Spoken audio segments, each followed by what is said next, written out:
ओम शांति। 2/7/24 की वाणी है। मीठे बच्चे, तुम यहाँ याद में रहकर पाप तख्त करने के लिए आए हो, इसलिए बुद्धि योग निष्फल न जाए, इस बात का पूरा ध्यान रखना है।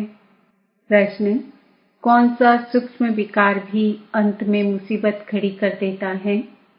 उत्तर: अगर सूक्ष्म में भी लालच का विकार है, कोई चीज लालच के कारण इकट्ठी करके अपने पास जमा करके रख दी, तो वही अंत में मुसीबत के रूप में याद आती है। इसलिए बाबा कहते, बच्चे अपने पास कुछ भी न रखो, तुम्हें सब संकल्पों को भी समेटकर पाप की याद में रहने की आदत डालनी है। इसलिए देही अभिमानी बनने का अभ्यास करो। ओम शांति। बच्चों को रोज रोज याद दिलाते हैं, देही अभिमानी बनो, क्योंकि बुद्धि इधर उधर जाती है। अज्ञान काल में भी कथा वार्ता सुनते हैं तो बुद्धि बाहर भटकती है, यहाँ भी भटकती है। इसलिए रोज रोज कहते हैं, देही अभिमानी बनो। वह तो कहेंगे, हम जो सुनाते हैं उस पर ध्यान दो, धारण करो। शास्त्र जो सुनाते हैं वह वचन ध्यान पर रखो। यहाँ तो बाप आत्माओं को समझाते हैं, तुम सब स्टूडेंट देही अभिमानी होकर बैठो। शिव बाबा आते हैं पढ़ाने के लिए। ऐसा कोई कॉलेज नहीं होगा जहाँ समझेंगे शिव बाबा पढ़ाने आते हैं। ऐसा स्कूल होना ही चाहिए पुरुषोत्तम संगम युग पर। स्टूडेंट बैठे हैं और यह भी समझते हैं, परमपिता परमात्मा आते हैं हमको पढ़ाने, शिव बाबा आते हैं हमको पढ़ाने।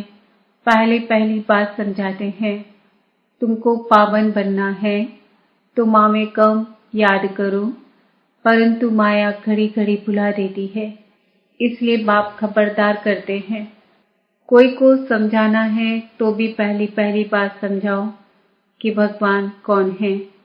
भगवान जो पतित पावन दुख हरता सुख करता है, वह कहाँ है? उनको याद तो सब करते हैं।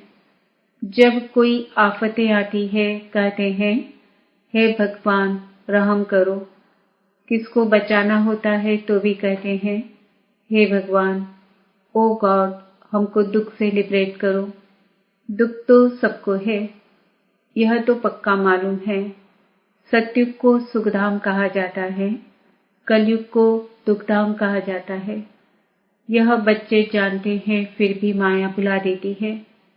यह याद में बिठाने की रस्म भी ड्रामा में है, क्योंकि बहुत है जो सारा दिन याद नहीं करते, 1 मिनट भी याद नहीं करते हैं। फिर याद दिलाने के लिए यहाँ बिठाते हैं, याद करने की युक्ति बतलाते हैं तो पक्का हो जाए। बाप की याद से ही हमको सतो प्रधान बनना है। सतो प्रधान बनने की बाप ने फर्स्ट क्लास रियल युक्ति बताई है। पतित पावन तो एक ही है, वह आकर युक्ति बताते हैं। यहाँ तुम बच्चे शांति में तब बैठते हो जबकि बाप के साथ योग है। अगर बुद्धि का योग यहाँ वहाँ गया तो शांत में नहीं है, गोया अशांत है। जितना समय यहाँ वहाँ बुद्धि योग गया वह निष्फल हुआ, क्योंकि पाप तो करते नहीं। दुनिया यह नहीं जानती कि पाप कैसे करते हैं। यह बड़ी महीन बातें हैं।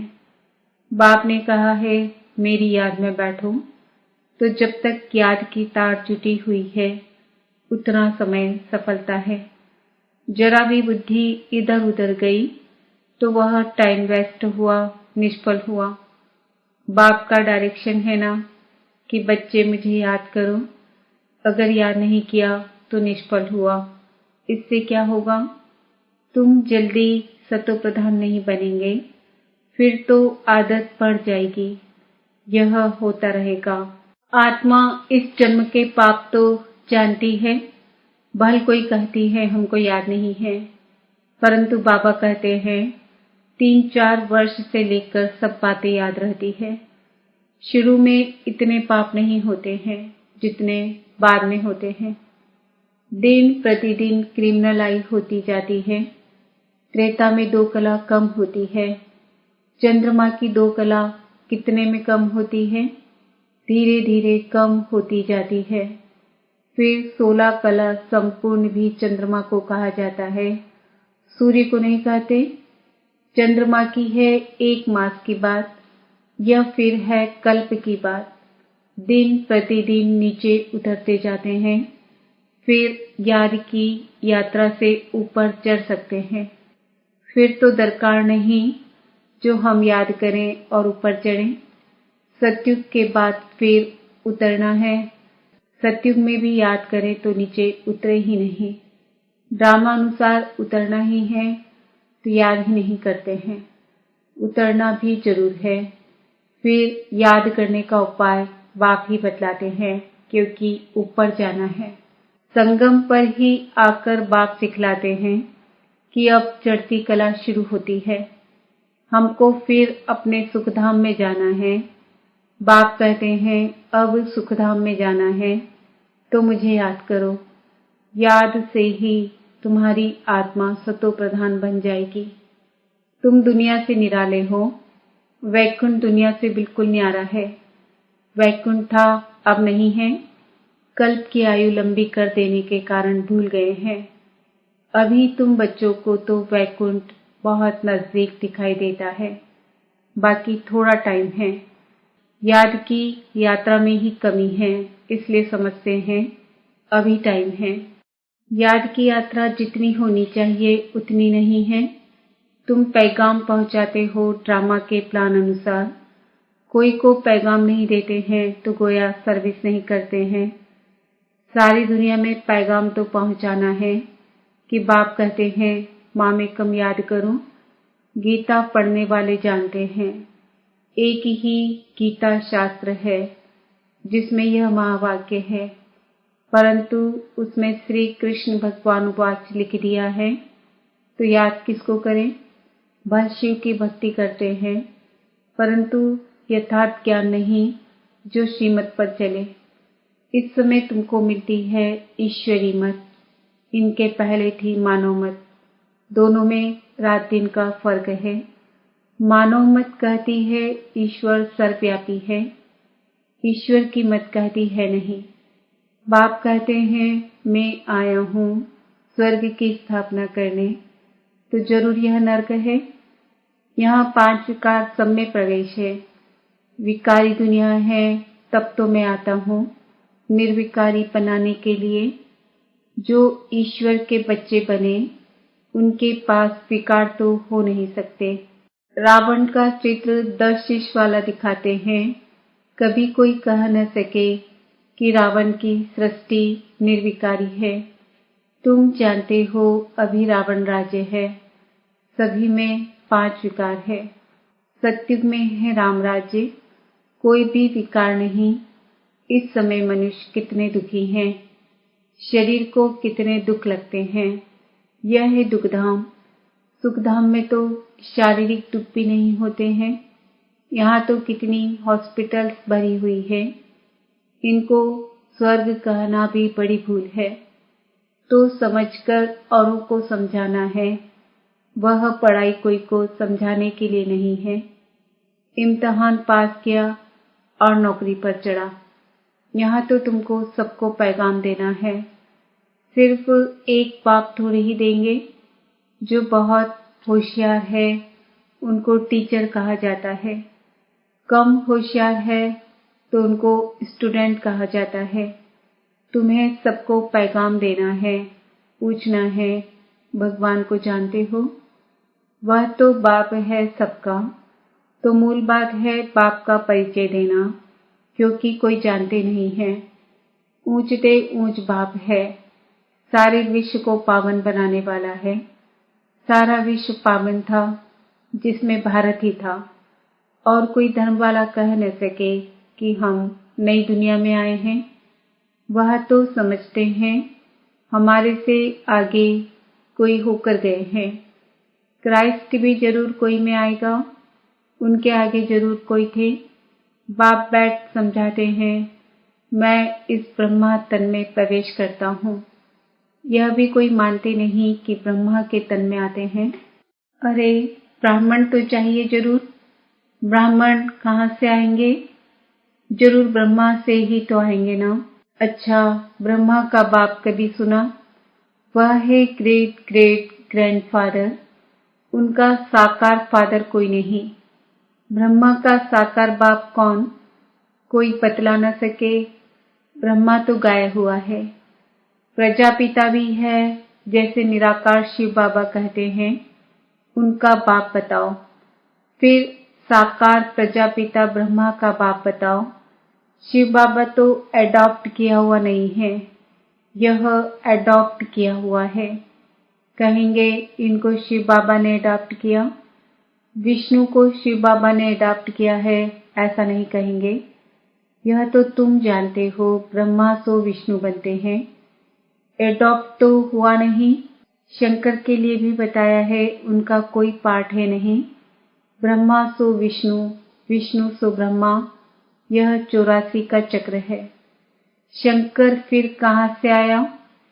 उनकी रचना कहाँ है? बाप की तो रचना है, वह सब आत्माओं का बाप है। और ब्रह्मा की रचना है सब मनुष्य। शंकर की रचना कहाँ है? शंकर से कोई मनुष्य दुनिया नहीं रची जाती। बाप आकर यह सब बातें समझाते हैं, फिर भी बच्चे घड़ी घड़ी भूल जाते हैं। हर एक की बुद्धि नंबरवार है ना। जितनी बुद्धि उतनी टीचर की पढ़ाई धारण कर लेते हैं। यह है बेहद की पढ़ाई। पढ़ाई के अनुसार ही नंबरवार पद पाते हैं। भल पढ़ाई एक ही है, मनुष्य से देवता बनने की, परंतु डिनास्टी बनती है ना। यह भी बुद्धि में आना चाहिए कि हम कौन सा पद पाएंगे। राजा बनना तो मेहनत का काम है। राजाओं के पास दास दासियां भी चाहिए। दास दासियां कौन बनते हैं, यह भी तुम समझ सकते हो। नंबरवार पुरुषार्थ अनुसार हर एक को दासियां मिलती होंगी। तो ऐसा नहीं पढ़ना चाहिए जो जन्म जन्मांतर दास दासी बने। पुरुषार्थ करना है ऊंच बनने का। तो सच्ची शांति बाप की याद में है। जरा भी बुद्धि इधर उधर गई तो टाइम वेस्ट होगा, कमाई कम होगी, सतो प्रधान बन नहीं सकेंगे। यह भी समझाया है कि हाथों से काम करते रहो, दिल से बाप को याद करो। शरीर को तंदुरुस्त रखने के लिए घूमना फिरना, यह भी भल करो, परंतु बुद्धि में बाप की याद रहे। अगर साथ में कोई हो तो झरमई चुगमई नहीं करनी है। यह तो हर एक की दिल गवाही देती है। बाबा समझा देते हैं, ऐसी अवस्था में चक्कर लगाओ। पादरी लोग जाते हैं एकदम शांत में। तुम लोग ज्ञान की बातें सारा समय तो नहीं करेंगे।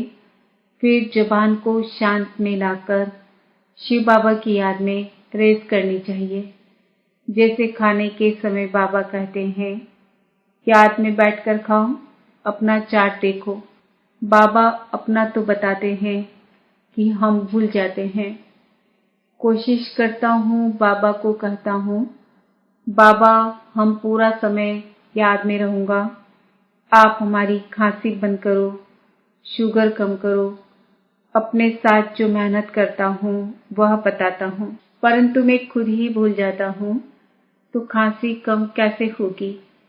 जो बातें बाबा के साथ करता हूँ वह सच सुनाता हूँ। बाबा बच्चों को बता देते हैं। बच्चे बाप को नहीं सुनाते। लज्जा आती है, झाड़ू लगाओ, खाना बनाओ, तो भी शिव बाप की याद में बनाओ तो ताकत आएगी। यह भी युक्ति चाहिए, इसमें तुम्हारा ही कल्याण होगा। फिर तुम याद में बैठेंगे तो औरों को भी कशिश होगी। एक दो को कशिश तो होती है ना। जितना तुम जास्ती याद में रहेंगे उतना सन्नाटा अच्छा हो जाएगा। एक दो का प्रभाव ड्रामा अनुसार पड़ता है। याद की यात्रा तो बहुत कल्याणकारी है, इसमें झूठ बोलने की दरकार नहीं है। सच्चे बाप के बच्चे हैं तो सच्चा होकर चलना है। बच्चों को तो सब कुछ मिलता है, विश्व की बादशाही मिलती है, तो फिर लोभ कर 10-20 साड़ियां आदि क्यों इकट्ठी करते हो? अगर बहुत चीजें इकट्ठी करते रहेंगे तो मरने समय भी याद आएगी। इसलिए मिसाल देते हैं कि स्त्री ने उनको कहा, लाठी भी छोड़ दो, नहीं तो यह भी याद आएगी। कुछ भी याद नहीं रहना चाहिए, नहीं तो अपने लिए ही मुसीबत लाते हैं। झूठ बोलने से 100 गुना पाप चढ़ जाता है। शिव बाबा का भंडारा सदैव भरा रहता है। जास्ती रखने की भी दरकार क्या है? जिसकी चोरी हो जाती है तो सब कुछ दिया जाता है। तुम बच्चों को बाप से राजाई मिलती है, तो क्या कपड़े आदि नहीं मिलेंगे? सिर्फ फालतू खर्चा नहीं करना चाहिए, क्योंकि अबलाएं ही मदद करती है स्वर्ग की स्थापना में। उनके पैसे ऐसे बर्बाद भी नहीं करने चाहिए। वह तुम्हारी परवरिश करती है, तो तुम्हारा काम है उन्हों की परवरिश करना, नहीं तो 100 गुना पाप सिर पर चढ़ता है। अच्छा, मीठे मीठे सिक्किल दे बच्चों प्रति माता पिता बाप दादा का याद प्यार और गुड मॉर्निंग। रूहानी बाप की रूहानी बच्चों को नमस्ते। हम रूहानी बच्चों की रूहानी माता पिता बाप दादा को याद प्यार गुड मॉर्निंग नमस्ते ओम शांति। धारणा के लिए मुख्य सार, बाप की याद में बैठते समय जरा भी बुद्धि इधर उधर नहीं भटकनी चाहिए।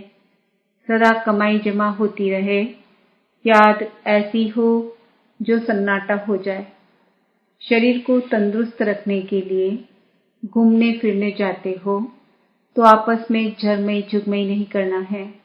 जुबान को शांत में रख बाप को याद करने की रेस करनी है। भोजन भी बाप की याद में खाना है।